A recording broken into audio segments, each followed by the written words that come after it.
G'day everyone, welcome back. It's Callaway here. As I said in the last video, got another Man of Steel by John Byrne. This is number 3 from 1986. Let's get into it. So I've done the first 2 videos. This one, the last one was about Lois trying to find out who Superman is. And this one just gets even better. This one, Superman goes to Gotham to take on the Batman to bring Batman in for his vigilante ways.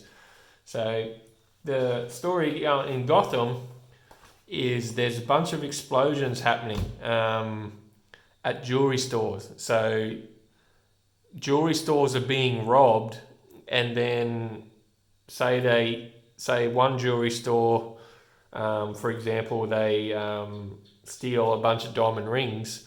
When they steal it, they replace it with something else. So there's been like 4 explosions, and where is it? At one jewelry store,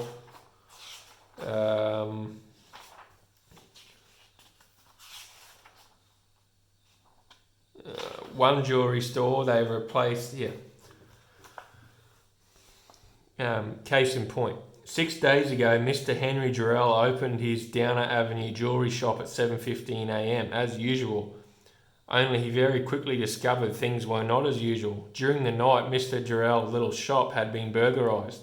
All his precious stones had been removed, and in their places he found an odd assortment of little metal trinkets. They all looked harmless enough. They would have been too if he hadn't touched one of them. The blast knocked windows down the whole street. It took the coroner's men 2 days to find all the pieces of Henry Jarrell. Over the next 5 days, that particular signature turned up in 3 additional heists, each time with special unique twists. Chancellor's Diamond Exchange, a poisonous gas bomb was left in place, 3 dead. Williker's Rare Stones and Gems, a gadget that squirted acid, 2 dead, 1 horribly disfigured. Trambulum's Antiques and Collectibles, to replace a priceless platinum chess set, a little steel rock that fired razor blades edges, 3 dead, 2 hospitalised. And an hour ago, my investigation led to a man named Bull Carter. I was after him when you interrupted. So the story is Superman's going to bring Batman in Gotham because he doesn't like his vigilante ways. So the Boy Scout. He doesn't like Bruce Wayne's way of doing things. So he goes there intending to bring Batman in, but Batman's trying to find out what's being robbed and what are these explosions.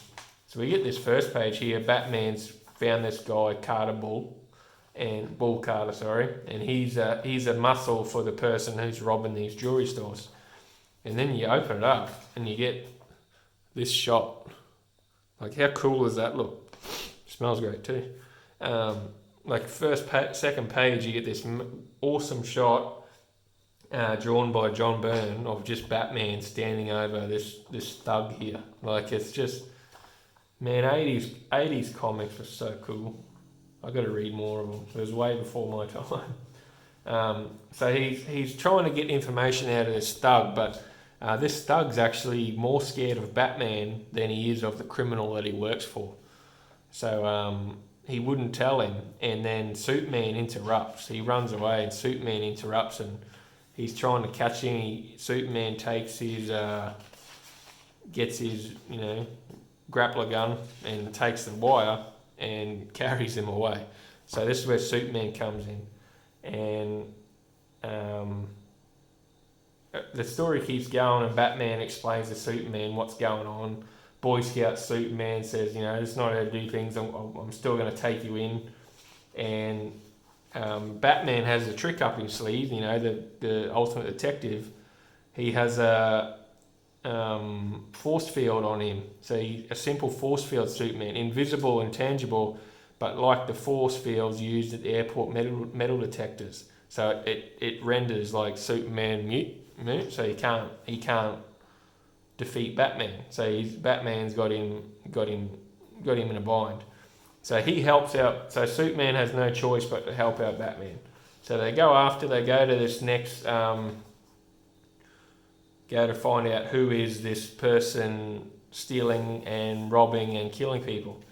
And we keep going, and they get to this place, and it's a woman named Magpie, and this is that Muscle, the thug that Batman was trying to get information out of at the start. And what she done, because he let her down, he was meant to just let Batman catch him, and then he was meant to just give Batman false information. That's what she wanted him to do. And then Superman interrupted, and he got scared and he took off. So in this woman's eyes, Magpie's eyes, she failed him. So what does she do? She puts a stick of dynamite in his mouth and lights it. And then he goes boom. And Superman and that come in, and they get the after effects, and this is the guy, he's being blown to pieces. And they're trying to figure out who it is, and Superman, she's like, you've been a naughty girl, and they're talking about, one of the guys is talking about that Batman is with someone with an S on his chest, and she's like, what? Letter is in S, Seymour, whatever.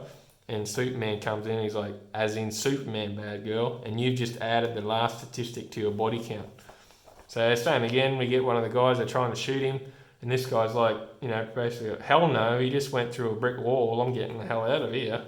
So this guy, he still tries to put up the good fight and goes to shoot Superman, and the bullets ricochet off him, and then Batman gets this guy.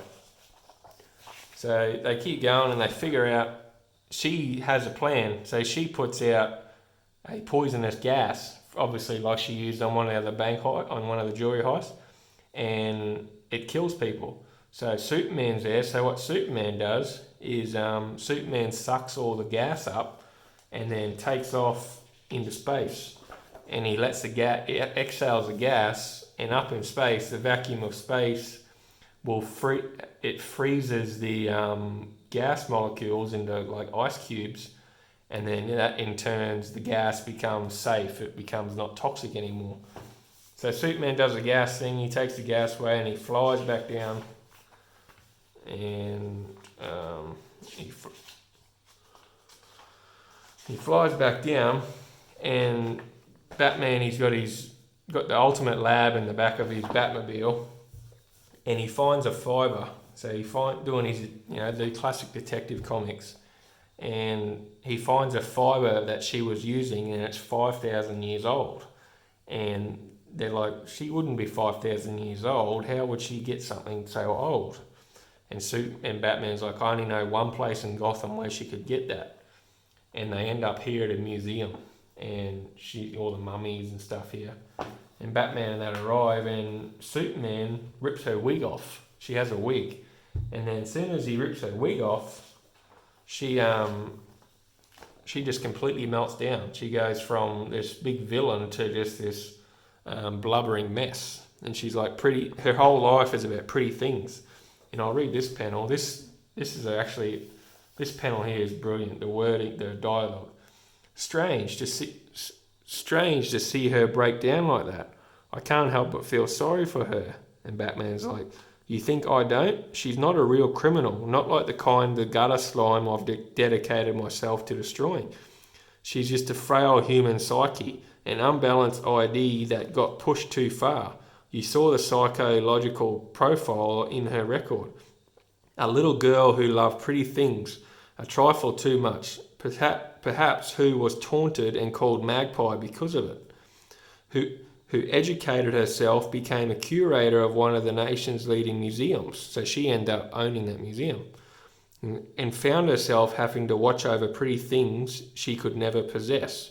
Yes, I feel sorry for her, Superman, but I feel more sorry for her victims. So I like that page. So she'd been built up as this villain during the whole book. So she started out, she's a cold-blooded killer.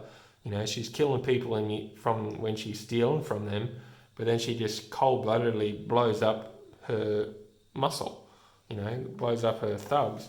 And then at the end, John Byrne turns it around and then makes you feel sorry for her. So the whole book, she's just being portrayed as this just this ice-cold, heartless bitch. And then somehow, in the magic of John Byrne, right at the end of the book, makes you feel sorry for the villain. Like, just wow, what a great book. And then we keep going, and so then this is where Batman and Superman, figure their shit out. Superman comes to realize that Batman's a vigilante, and he realizes that Superman's been called a vigilante as well. And he's realized after doing this case with Batman that Gotham isn't like Metropolis. Gotham is a whole different level of corruption and politicians and villains and just horrible people, that it takes a different kind of vigilante than what Superman is. Gotham needs Batman. Gotham doesn't need a Boy Scout savior like Superman. Gotham needs someone like Batman that gets down and dirty, and blurs the line a little bit. So they go their separate ways and they figure it out. And Superman goes off and he says, I'm still going to keep an eye on you. You can't say you're not out of my reach. And so Superman takes off, and Batman's like, remarkable man. All things considered, who knows, in a different reality, we might have been friends. Just, man, that was so cool, that book. These books, fantastic. And one thing I miss, these old school ads. Now we get these crappy ads for these new young adult woke books. Whereas back in the day, you get just all these like classified, newspaper style ads. Really miss that. And then just for some reason, old ads in a comic book are so much fun. And I like these pages where you could send your order in. You could, look at the amount of books they got now, like they used to have. Now you get on a monthly basis. So yeah, really enjoyed these books. I've read the first 3. I need to get 3 and 4, and then I've got 6 already. So I need to get 3 and 4, and then I'll do a review on that. So if you want to read a good classic Superman story, check out these ones. This is issue 2. This is issue 3. Issue 1 was really good too. So great books. Thanks for watching. Comics with Callaway. Follow me on Twitter, Comics Callaway. Like, subscribe, share my videos. Help attract views, grow the channel. And I'll see you in the next one. Thanks, guys.